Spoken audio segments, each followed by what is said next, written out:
యేసుప్రభు పునరుద్ధానం వల్ల మనకు కలిగిన మేలులు.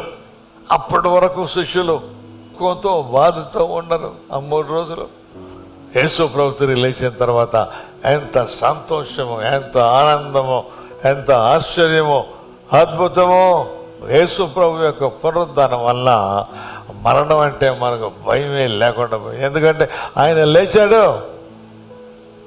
లేచాడు కాబట్టి ఆయన వచ్చినప్పుడు మనం కూడా లెగుస్తాము అనే నమ్మకం మనకు వచ్చింది. అందువల్ల మరణం అంటే భయము లేదో.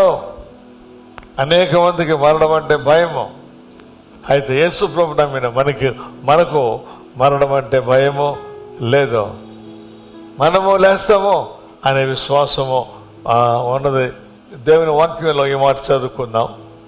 కొరింథీయులకు రాసిన మొదటి పత్రికలో 15వ అధ్యాయం 54-55 వచనాల్లో ఏ మాటలు చదువుతాం.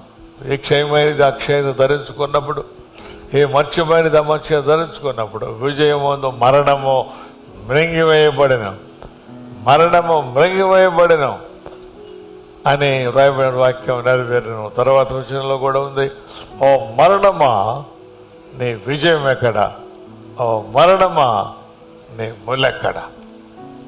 యేసు ప్రభు పునరుద్ధానం వల్ల మరణ భయం లేకపోయింది లేదో.